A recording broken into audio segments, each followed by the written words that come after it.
pagi Bi Sisil. Selamat pagi Bu Nova. Gimana kabarnya? Luar biasa. Bu Nova gimana kabarnya? Alhamdulillah luar biasa Ibu. Kayaknya sehat ya Bu ya? Sehat. Oke, semoga selalu sehat ya Bu. Amin. Nah kebetulan hari ini saya akan masuk di kelas Ibu, mengobservasi ya, mengobservasi kelas Ibu. Nah di mana sebelum kita observasi kita harus mengadakan pra-observasi. Ya, baik Bu. Ya, tujuan observasi saya sih yaitu untuk mengetahui proses pembelajaran peserta didik dan pencapaian dari tujuan pembelajaran Ibu. Ya. Nah, bagaimana menurut Ibu? Siap ya? Siap Ibu. Oke. Ya, sebelumnya tujuan dari proses pembelajaran Ibu itu apa Ibu? Ya, terima kasih Bu Nova. Untuk tujuan pembelajaran saya kebetulan ingin mengajar di kelas 11 dengan materi ketenaga kerjaan. Di situ tujuan pembelajarannya yaitu siswa dapat menjelaskan berbagai permasalahan ketenaga kerjaan yang terjadi di Indonesia, seperti tingkat pengangguran yang tinggi, kemudian juga kesenjangan upah dan kurangnya kualitas tenaga kerja. Oh gitu. Menurut Ibu dengan tujuan tenaga kerjaan di Indonesia dengan permasalahan-permasalahan yang ada di Indonesia ini, ada pengangguran, dia apa aja? Ada kesenjangan upah ya. Iya, Ya, terus ada juga ini kurangnya kualitas. kurang tenaga kualitas kerja. ya. Berarti banyak ke SDM-nya ya. Iya. Pertama itu kualitas itu sendiri. Terus menurut Ibu apakah di Indonesia itu kalau kita lihat secara nyata di dunia nyata ini ya realnya kesejahteraan anak, kesejahteraan upah, kesejahteraan kualitas maupun pengangguran di Indonesia tinggi atau tidak Ibu? Iya, kalau menurut saya apalagi semenjak terjadinya COVID kemarin, pengangguran di Indonesia itu semakin bertambah ya, dengan banyaknya ditutupnya retail gitu, salah satu contohnya tadinya Giant gitu kan, terus juga banyak Ramayana juga yang mulai pada gulung tikar pada tutup. Jadi memang itu merupakan suatu permasalahan di dalam tenaga kerja yang berkurang gitu dengan adanya mereka banyak tutup perusahaan-perusahaan yang ada di Indonesia. Nah, kalau nanti saya observasi ke dalam kelas Ibu, kan area pengembangan Ibu di mana untuk pembelajaran Ibu ketenaga kerjaan ini? Iya, saya akan membuat tentang keterampilan, bagaimana keterampilan di dalam siswa untuk manajemen gitu ya, di dalam manajemen untuk mereka bagaimana kan nggak semuanya siswa itu orang tuanya mampu gitu ya. Jadi mungkin ada siswa yang ingin bekerja dulu gitu kan, kemudian juga baru nanti kuliah seperti itu. Jadi bisa mempersiapkan siswa untuk keterampilan dalam manajemen tenaga kerjaan seperti itu. Misalnya dia pengen nanti lulus SMA langsung kerja, bisa ya baru kuliah kan bisa. Iya, jadi untuk mengatasi sedikit pengangguran berarti ya. Betul. Oke. Nah, kalau tentang model pembelajaran yang akan Ibu kenakan di observasi nanti bagaimana? Saya akan model pembelajaran yang akan saya gunakan yaitu project based learning dengan membuat diskusi kelompok seperti itu tentang ketenaga kerjaan, pengangguran, sistem upah. Nanti akan saya buat kelompok-kelompok. Membagi-bagi kelompok seperti itu. Dalam pembagian kelompok itu jadi permasalahannya anak-anak satu per kelompok itu kira-kira berapa orang? Saya akan membuat kira-kira bisa 4 sampai 5 siswa ya. Oke, baik. Ya, dengan tema masing-masing yang berbeda ya. Iya, dengan tema yang berbeda-beda. Nah, dengan ada tema-tema tersebut, kira-kira strategi yang Ibu gunakan itu nanti bagaimana? Apakah efektif apa tidak? Dengan strategi pembelajaran yang akan Ibu saya sampaikan itu akan berjalan dengan efektif karena saya menggunakan nanti strategi pembelajaran berdiferensiasi. Berdiferensiasi. Ya. Emang kita tujuannya mengarah kepada peserta didik ya, Bu ya. Oke, pada peserta didik. Ya. Terus penilaian tesnya bagaimana Ibu? Saya ini kan akan membuat strategi pembelajaran berdiferensiasi.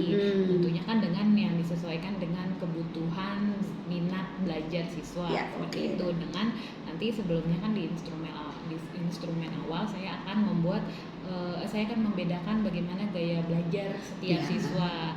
Ada yang gaya belajar visual, ada yang auditory, ada yang Mungkin saya akan membuat untuk bagi siswa yang memiliki gaya belajar visual, yaitu membuat poster tentang faktor-faktor yang mempengaruhi permintaan dan penawaran tenaga kerja.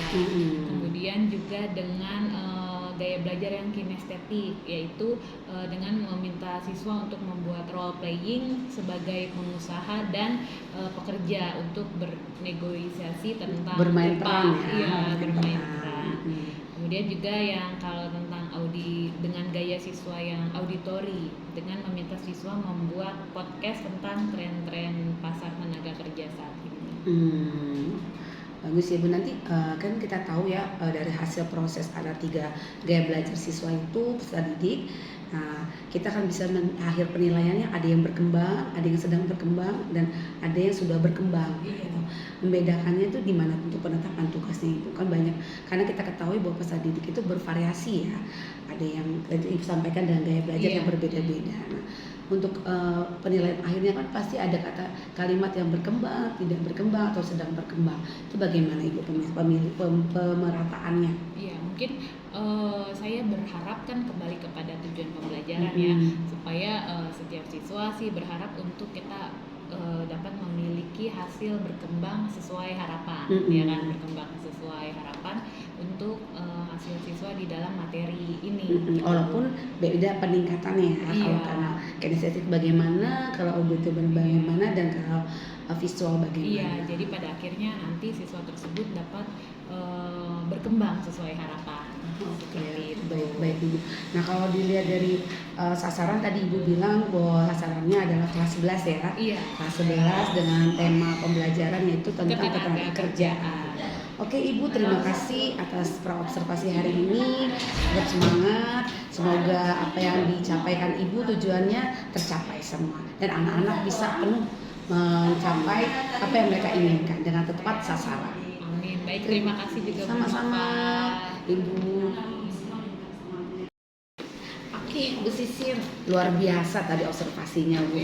Saya sangat melihat proses pembelajaran Ibu di dalam kelas, dan hal itu saya melakukan ini untuk pasca observasi kelas tadi Bu Sisil di kelas 11 ya Bu ya.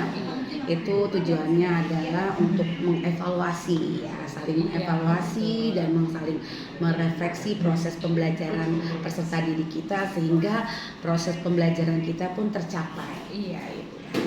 Nah, bagaimana perasaan Ibu tadi? Ya, tadi perasaannya juga cukup khawatir, takut anak-anak tidak bisa terkondisikan gitu ya. Tapi selama perjalanan pas tadi observasi itu menyenangkan Bu, karena anak-anak itu aktif gitu di dalam ya. Saya juga tadi lihat pembelajaran ekonomi tadi di kelas 11. Tentang tenaga kerjaan ya. Iya, tenaga kerjaan. Luar biasa tadi juga saya melihat observasi Ibu, cara mengajar Ibu luar biasa. Nah, menurut Ibu Sisil, bagaimana sih proses pembelajaran saat observasi tadi? Iya, pada saat proses pembelajaran tadi itu cukup baik ya Bu. Tapi mungkin namun yang gaya belajar yang kinestetik tadi ya ada itu susah banget itu kayaknya ya. Memang itu, butuh waktu. Butuh waktu karena kan dia bermain peran, role playing. Jadi agak ada yang ribet, siapa yang mau jadi pekerjanya, yang mau jadi pengusahanya gitu di dalam pembagian sistem upah kayak gitu. Tapi itu bagus kok Ibu, saya melihat juga tadi anak-anak juga antusias ya melihat bagaimana mereka jadi bos gitu ya, pemilik perusahaan, bagaimana ada yang jadi tenaga kerjanya gitu ya. Memang luar biasa antusias anak-anak ya di kelas Ibu tadi. Nah, kira-kira menurut Ibu tindak lanjut seperti apa sih yang perlu Ibu tingkatkan dalam proses pembelajaran tentang tenaga kerjaan ini? Iya, mungkin hal yang perlu ditingkatkan ini, saya ingin mencoba bagaimana gaya belajar siswa dari masing-masing minat belajar yang bakatnya dari bakat, minat itu perlu dikembangkan gitu, baik dari segi keterampilannya disesuaikan dengan karakter peserta didik kita ya, juga tentang pemahaman baik, luar biasa Ibu, memang kalau kita lihat, kalau kita berdiferensi dalam proses pembelajaran, pasti kita nggak lupa lihat dulu sisi bakat, minat untuk peserta didik itu sendiri, sehingga apa yang kita ingin capaikan sesuai dengan tujuan pembelajaran yang ingin disampaikan, dan anak terarah dengan anak-anak kita ya, sesuai dengan karakter yang mereka miliki, kebutuhan lah misalnya. Nah, menurut Ibu ke depannya dalam komitmen Ibu bagaimana? Iya, mungkin maksudnya rencana tindak Iya, lanjutnya tindak gitu lanjut, ya. Iya, iya. rencana tindak lanjutnya itu mungkin saya akan memprioritaskan pada area perbaikan berdasarkan Kinestetik. hasil tadi yang Ya, kinestetik, ya, betul. oke, ya. Yang kinestetik tadi itu yang dimana anaknya itu mungkin rada sulit untuk memikirkan ini gimana bu kayak gitu kan. Nanti mungkin perbaikan di mereka dan juga mungkin perbaikannya tidak hanya yang kinestetik ya, tentunya juga yang visual, yang membuat poster juga kan, dan juga perlu yang perbaikan podcast ya, pengembangan kayak lah gitu. ya, Iya, melakukan Ya. pengembangan dengan konsep keterampilan, yang area pengembangan tadi yang tentang keterampilan yang perlu diperdalam dari masing-masing gaya belajar. Menurut Ibu pengembangan keterampilan seperti apa yang dibutuhkan anak-anak itu? Mungkin kalau yang dari segi gaya belajarnya itu yang visual, mungkin di dalam menggambarnya kayak gitu kan, yang membuat poster, bagaimana poster itu menarik dilihat oleh bapak ibu guru yang lain maupun kepada siswa yang melihat, nanti kan bisa kita tempel di kelas kayak gitu. Kalau yang untuk yang auditori, yang podcast, bagaimana podcastnya ini kan tentang pasar tenaga kerja yang juga yang menarik, yang mungkin nanti bisa kita tampilkan di YouTube sekolah. Iya, dan yang terakhir yang kinestetik ini nih yang agak ini ya, karena dia main peran ya, role play ya. Role play agar bisa lebih ditingkatkan dengan tujuan mereka jadi bisa lebih aktif lagi dan dengan memperdalam peran-peran mereka masing-masing. Sehingga proses dari anak-anak itu karakternya tercapai ya, sesuai kebutuhan peserta didik. Iya, betul. Itu yang penting dari kita betul, ajarkan ke anak-anak itu.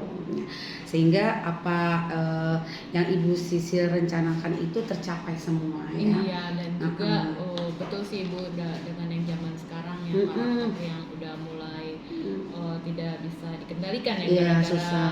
gadget. Makanya saya kan gadget membuat ya. bermain peran ini bagaimana mereka memakai gadget ini fungsinya untuk kalau sekolah untuk pendidikan juga penting gitu. Jadi tidak hanya main game, tidak hanya apa gitu kan, dengan peran digital. Iya begitu ya. Jadi mohon maaf ya Bu, saya ambil waktu Ibu untuk istirahat mestinya. Tadi saya cuma kita feedback aja dulu ya Bu ya. Ini saya ucapkan terima kasih atas waktunya ya Ibu. Semoga hal ini bermanfaat buat kita semua.